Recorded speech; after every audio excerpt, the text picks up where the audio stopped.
विद्यार्थियों नमस्कार। जय भारत जय Hind. History by captain doctor Rajendra Deman Singh ऐतिहासिक अध्ययन और अनुसंधान की इस कक्षा में मैं captain doctor Rajendra, associate professor, department of history, government college Bikaner, आप सभी का स्वागत और अभिनंदन करता हूँ। विद्यार्थियों, अध्ययन और अनुसंधान की इस श्रृंखला के अंतर्गत आज मैं बात करूँगा राजकीय डूंगर महाविद्यालय बीकानेर के बीए पार्ट प्रथम के विद्यार्थियों के लिए।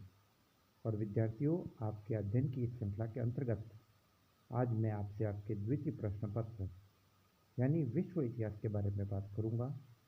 और विश्व इतिहास के अध्ययन की इस कड़ी के अंतर्गत मैंने इससे पहले आपसे अमेरिकी क्रांति के कुछ पहलुओं के बारे में बात की थी। आज अमेरिकी क्रांति के उन्हीं पहलुओं के बारे में मैं आपसे विस्तृत रूप से चर्चा करूंगा। विद्यार्थियों, जब भी अमेरिकी क्रांति के स्वरूप की या प्रकृति की बात की जाती है तो अमेरिकी क्रांति का विश्लेषण कुछ अलग तरीके से किया जाता है। विद्यार्थियों, इस बात में कोई भी संदेह नहीं है कि दुनिया में जिस डेमोक्रेसी की हम बात करते हैं, जिस प्रजातंत्र की हम बात करते हैं, उस प्रजातंत्र की अवधारणा को विकसित करने में और उसको एक नवीन स्वरूप प्रदान करने में जितना महत्वपूर्ण योगदान अमेरिकी क्रांति का था, उतना योगदान किसी भी अन्य क्रांति का नहीं था। विद्यार्थियों, जुलाई 1776 की यह अमेरिकी क्रांति विश्व इतिहास के उन क्रांतियों में शुमार की जाती है जिसे हम विश्व इतिहास के प्रणेता या प्रेरक क्रांतियों की श्रेणी में शामिल कर सकते हैं।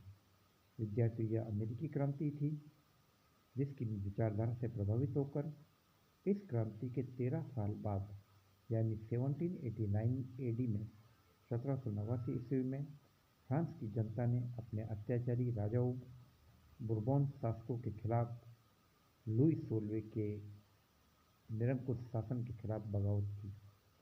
विद्यार्थियों, दुनिया में स्वतंत्रता, समानता और बंधुत्व का आदर्श लेने वाली फ्रांसीसी क्रांति अमेरिकी क्रांति से ही प्रभावित थी। विद्यार्थियों, आइए हम इस क्रांति के स्वरूप को समझने की कोशिश करें और जानने की कोशिश करें। विद्यार्थियों, यह एक ऐसे प्रभुत्वशाली देश का संघर्ष था जो कि इंग्लैंड के आधिपत्य से मुक्ति चाहता था। हिंसक संघर्ष था, लड़ाई हुई, लेकिन यह संघर्ष विश्व इतिहास के अन्य संघर्षों से कुछ अलग था। इस संघर्ष की कुछ खासियत थी। विद्यार्थियों, यह संघर्ष केवल उन लोगों का संघर्ष नहीं था जो अपनी गरीबी से या अपनी भूखमरी से परेशान होकर संघर्ष करना चाह रहे थे, या यह संघर्ष विद्यार्थियों उन लोगों का भी नहीं था जो कोई बर्बर सामंती व्यवस्था से परेशान थे, बल्कि यह संघर्ष था, प्रवृत्ति का संघर्ष था, ये सिद्धांतों का संघर्ष था। यह अमेरिका के 13 उपनिवेशों का इस विचारधारा को लेकर संघर्ष था कि अमेरिकी उपनिवेशों पर, अमेरिकी जनता पर इंग्लैंड की संसद और इंग्लैंड की शासन सत्ता उनकी इच्छा के खिलाफ उनके ऊपर पराधीनता का बोझ नहीं लाद सकते।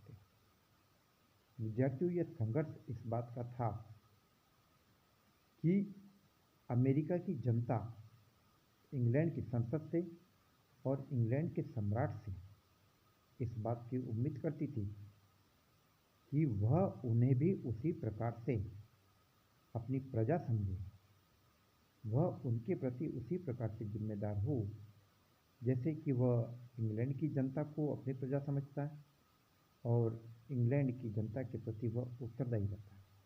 तो विद्यार्थियों, इस प्रकार की उत्तरदायी शासन व्यवस्था की बात, अपने जायज अधिकारों के लिए संघर्ष की बात अमेरिकी क्रांति के अंतर्गत अंतर्निहित थी।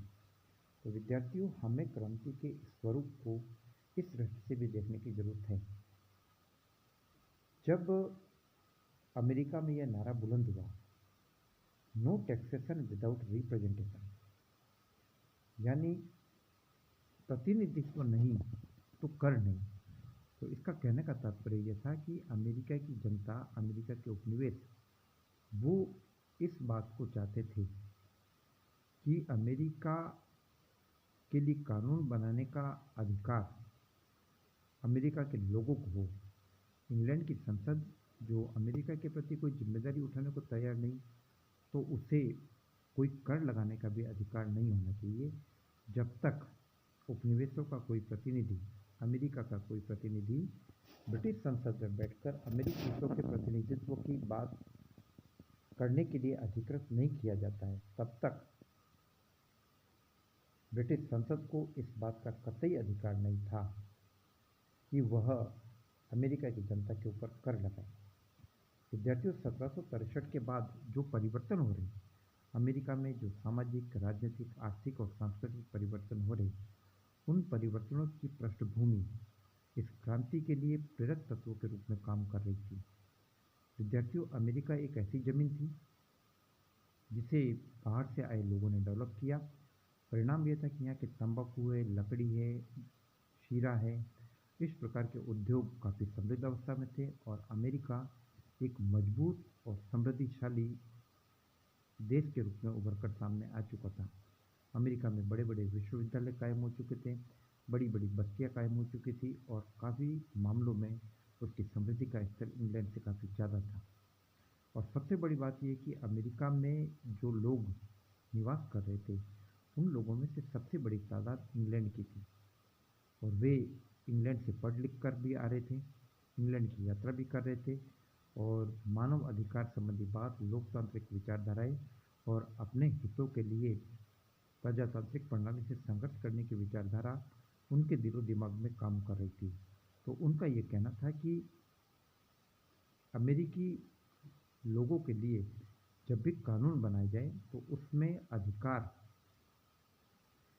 अमेरिका के लोगों को भी दिया जाए। उनका ये कहना था कि यदि इंग्लैंड के बादशाह को किसी उपनिवेश से धन की आवश्यकता है तो वह उसे अनुदान के रूप में मांग सकता है, लेकिन पार्लियामेंट को यह कोई अधिकार नहीं बनता कि वह स्टैंप एक्ट या कोई दूसरा महसूल कानून पास करके रकम इकट्ठा कर सकें।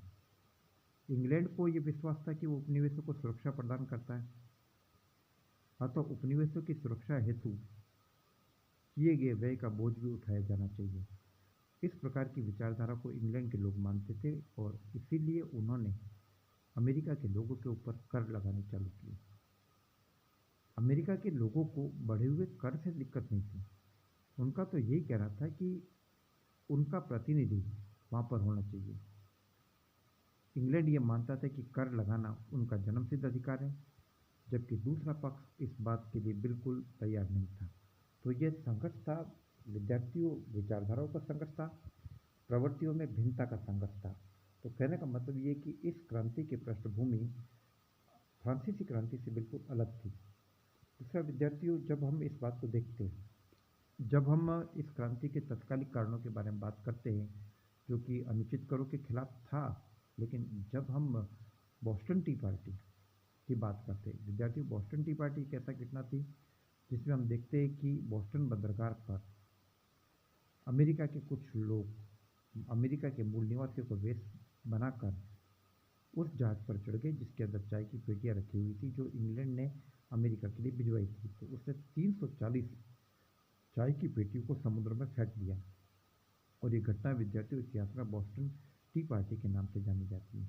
लेकिन यदि बोस्टन टी पार्टी के मर्म को, इसके मूल को समझने की कोशिश की जाती तो हम ये देखते हैं कि यह एक ऐसा मूल तथ्य था जो इस बात को ये मानता था कि इंग्लैंड को यह अधिकार नहीं बनता था कि वो अमेरिका के लोगों की इच्छा के खिलाफ उनके लिए सामान लाकर सप्लाई करें, क्योंकि प्रश्न अधिकारों का था, प्रश्न अपनी स्वतंत्रता का था।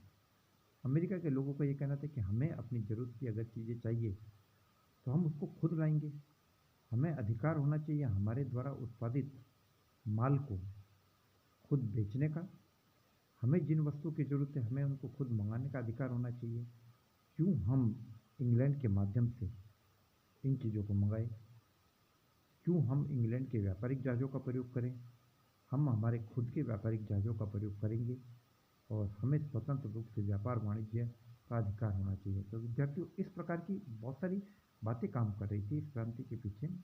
और मैंने आपको पहले बताया कि ये क्रांति का एक ऐसा व्यापक पहलू था जिसे कि काफ़ी गहराई से देखे जाने की ज़रूरत है। और इससे आगे की कक्षा के अंतर्गत विद्यार्थी जब मैं आपसे बात करूंगा तो मैं आपको ये बताऊंगा कि जब ये क्रांति हो रही है तो जहाँ इस क्रांति के पीछे अपने अधिकारों के लिए संघर्ष की बात थी और किसी प्रकार की गरीबी की बात नहीं थी, किसी भी प्रकार के सामंती शोषण की बात नहीं थी और किसी भी प्रकार की अलग अलग क्लासों या स्टेट्स के संघर्ष की बात नहीं थी।